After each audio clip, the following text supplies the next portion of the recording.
पिछले दिनों देश में एक नए इंफ्रास्ट्रक्चर के रूप में भारत के इतिहास को बचाने के लिए एक म्यूजियम बनवाया गया, जिसकी चर्चा पूरे देश में होने लगी। क्योंकि जिस जगह इस नई बिल्डिंग और खूबसूरत आर्किटेक्चर को तैयार किया गया है, वहाँ एक वक्त में कांग्रेस का पूरा अधिकार हुआ करता था। ऐसा इसलिए क्योंकि वहाँ पर आज तक प्रधानमंत्री के नाम पर सिर्फ नेहरू के कामों की प्रदर्शनी होती थी, जो कि देश में आजादी के बाद के अन्य प्रधानमंत्रियों के कामों को सम्मान न मिलने वाली बात थी। इसीलिए मोदी गवर्नमेंट ने उस जगह को नेहरू मेमोरियल हॉल से बदलकर पीएम म्यूजियम यानी प्रधानमंत्री संग्रहालय के नाम से बदल दिया। जिसे क्यों बनाया गया है और आखिर इस पीएम म्यूजियम का मतलब क्या है, इसे जानने के लिए आप इस वीडियो को पूरा देखिएगा। दोस्तों, अगर आपको भी म्यूजियम एक बोरिंग जगह लगती है तो आप इस वीडियो को पूरा देखिए, क्योंकि हम जिस पीएम म्यूजियम के बारे में बताने जा रहे हैं वो काफी इंटरेस्टिंग है। क्योंकि उनमें हड़प्पा और मोहनजोदाड़ो के अवशेष नहीं, बल्कि हमारे देश के प्रधानमंत्रियों द्वारा किए गए उनके कामों के बारे में दिखाया जाएगा, जिसने भारत को एक गरीब और पिछड़े देश से दुनिया की सबसे तेजी से बढ़ती अर्थव्यवस्थाओं तक पहुंचा दिया है। पिछले 4 साल से बन रहा ये म्यूजियम फाइनली अब बनकर तैयार हो गया है, जिसका प्रधानमंत्री मोदी ने उद्घाटन भी कर दिया है। और सबसे इंटरेस्टिंग बात यह है कि इस म्यूजियम का पहला टिकट भी नरेंद्र मोदी ने ही खरीदा है। अब समझने वाली बात यह है कि यहाँ इस बात को लेकर कंट्रोवर्सी यानी विवाद हो रहा था कि आखिर इसे नेहरू म्यूजियम की जगह क्यों बनवाया गया, जबकि दिल्ली में ऐसी बहुत सी जगहें हैं जहाँ इसे प्रधानमंत्री संग्रहालय को बनवाया जा सकता था। अब अगर देखें कि देश में इस नए संग्रहालय की जरूरत क्यों पड़ी, तो पूरी दुनिया के अलग अलग देशों में अपने पॉलिटिकल लीडर्स या देश के राष्ट्रपति या प्रधानमंत्री को याद करने का एक अलग ही तरीका देखने को मिलता है। जैसे अमेरिका में सारे प्रेसिडेंट की बड़ी बड़ी पेंटिंग्स को व्हाइट हाउस में ही लगाया गया है। इसके अलावा चाइना और रशिया ने भी अपने राष्ट्राध्यक्षों के लिए एक म्यूजियम बनवा रखा है। भारत में भी ऐसा ही करने की कोशिश तब होती है जब 1964 में देश के पहले प्रधानमंत्री की मौत होती है। प्रयास में होता यूं है कि नेहरू उस समय बतौर प्रधानमंत्री जिस सरकारी आवास में रह रहे थे, उसे ही नेहरू मेमोरियल के नाम से एक म्यूजियम और एक लाइब्रेरी में बदल दिया गया, जिसमें नेहरू की सारी चीजें सहेज कर रखी गई थी।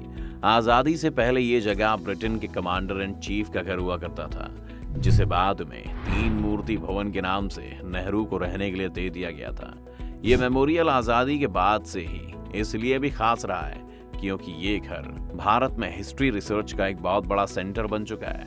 लेकिन जब देश में मोदी सरकार की एंट्री होती है तो उसके 1 साल बाद यानी कि 2015 में ये आइडिया मोदी जी रखते हैं कि जरूरी है कि इस नेहरू मेमोरियल को सारे प्रधानमंत्रियों के नाम पर बनाया जाए।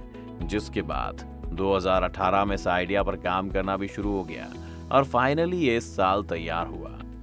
अब अगर इस नए संग्रहालय की बात करें तो इसे करीब 271 करोड़ रुपए की लागत से बनाया गया है। लेकिन यहाँ सबसे ज्यादा लड़ाई फेक न्यूज की वजह से भी फैली थी कि नेहरू मेमोरियल को तोड़कर उसकी जगह ये बनाया जा रहा था। लेकिन ऐसी कोई बात नहीं है, बल्कि नए संग्रहालय को इसी बिल्डिंग के बगल में बनाया गया है। अब अगर इसकी बनावट की बात करें तो अभी फिलहाल इसमें 14 ब्लॉक बनवाए गए हैं, जो देश के 14 प्रधानमंत्रियों को डेडिकेटेड हैं, जहाँ उनके पत्रों से लेकर नीतियां और देश के लिए किए गए उन जरूरी कामों की प्रदर्शनी होगी जिनकी वजह से देश ने तरक्की की नई राह पकड़ी। प्रधानमंत्रियों के बारे में जानकारी लेने के लिए दूरदर्शन, फिल्म डिवीजन, संसद टीवी, रक्षा मंत्रालय, मीडिया हाउस, प्रिंट मीडिया, विदेशी न्यूज एजेंसियां, विदेश मंत्रालय के संग्रहालयों से भी मदद ली गई है।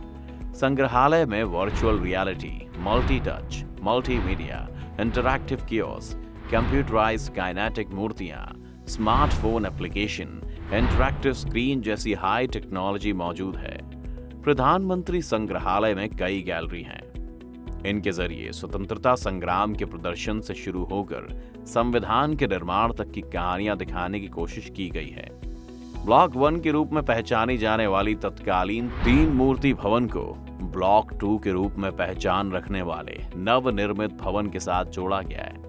इन दोनों ब्लॉक्स का कुल क्षेत्रफल 15,600 वर्ग मीटर से अधिक है। चूंकि भारत में इससे पहले 2 प्रधानमंत्रियों को छोड़कर बाकी के बारे में कोई भी जानकारी किसी भी म्यूजियम के जरिए नहीं मिल रही थी, ये भी एक कारण था कि इस म्यूजियम को सभी पीएम के लिए बनवाया गया। कहा जा रहा है कि इस म्यूजियम में जितना अतीत है उतना ही भविष्य भी है।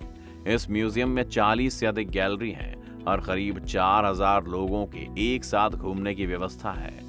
तेजी से बदल रहे भारत की तस्वीर ये म्यूजियम दुनिया को दिखाएगा। एक ऐसा अनुभव देगा कि वाकई में हम उसी दौर में जी रहे हैं, उनसे बातचीत कर रहे हैं। इस म्यूजियम में युवाओं को लाने के लिए प्रमोट किया जाएगा। अब यहाँ उन लोगों की बात करनी भी जरूरी है जो ये कह रहे हैं कि मोदी ने देश से नेहरू का खत्म करने के लिए इस म्यूजियम को जबरदस्ती उन्हीं के मेमोरियल के पास बनवाया है। क्योंकि अगर मोदी को ऐसा कोई म्यूजियम बनवाना ही था तो वो देश में नए बन रहे संसद भवन यानी सेंट्रल विस्टा में अलग से एक म्यूजियम बनवा सकते थे।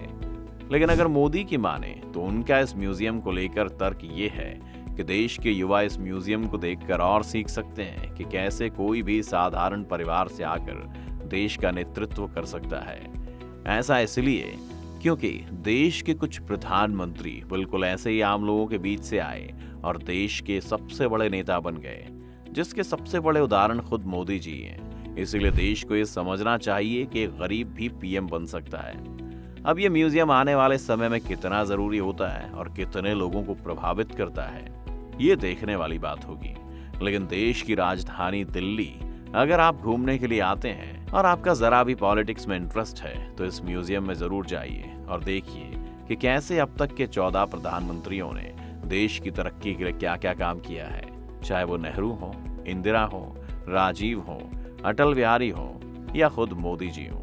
आपकी इस म्यूजियम को खोले जाने के बारे में क्या राय है दोस्तों, हमें कमेंट करके जरूर बताएं। अगर आज की वीडियो आपको पसंद आई हो तो इसे लाइक करने के साथ साथ अपने दोस्तों और रिश्तेदारों के साथ शेयर जरूर कर दें। अगर आप ये वीडियो यूट्यूब पर देख रहे हैं तो चैनल को सब्सक्राइब करके बेल आइकन दबा दें। अगर आप फेसबुक पर ये वीडियो देख रहे हैं तो फेसबुक पेज को जल्दी से लाइक करें। फिलहाल के लिए इतना ही, अभी के लिए दीजिए हमें इजाजत। आपसे मुलाकात होगी अगली वीडियो में। शुक्रिया।